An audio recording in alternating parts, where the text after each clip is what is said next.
Hello, I'm Charlene Stevens, City Administrator for the City of Cottage Grove. Joining me today for Council Update is Councilmember Jen Peterson. Today our topic is the Norris Square redevelopment. Councilmember, there has been a lot of work on Norris Square in the Presbyterian Homes site to get this to be redeveloped. And at the last council meeting, the council took a number of actions related to moving this development forward. Right. And this is something that I know the west side of Highway 61 has been just watching and with anticipation of something developing there that had kind of grinded to a halt several years ago, but now we are on the fast track and it is moving ahead. So we had a public hearing with 3 actions related to Norris Square. Has to do with kind of a land swap, a little bit of a land swap with Norris Square.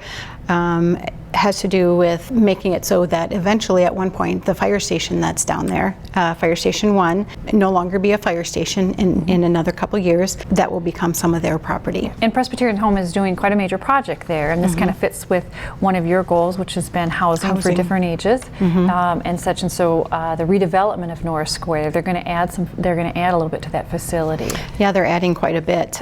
2 additional buildings, 3-story buildings, independent living of 64 apartments, and 2-story skilled care buildings with 68 units, 72 beds. So, again, that's, making sure that people that love Cottage Grove can stay in Cottage Grove. Right, through kind of a lifestyle of life cycle housing. Exactly. And such. And so a couple of things that we're doing is we swapped a little bit of land, is that as you mentioned, the Fire Station 1, that land the city conveyed to Press Homes, which will facilitate their additional development. And in exchange for that, they gave us the land where those really nice improvements and gateway improvements have been made. And then if you want to talk a little bit about the fire station, is that that fire station will remain in operation for about another year and a half, actually. Correct. And then that fire station will it'll line up nicely with the timing of our new central fire station. 80th Street on the other end of town by St. Rita's will become our central fire station, and Fire Station 1 will no longer be. That will be timed out very well in 2018. Okay.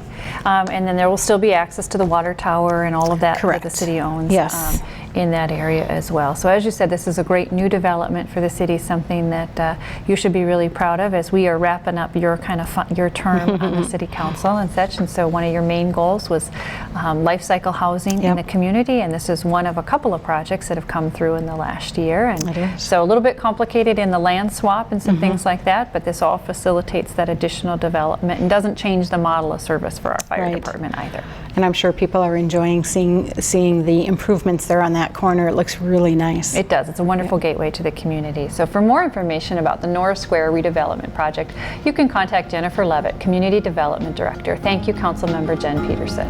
You're welcome.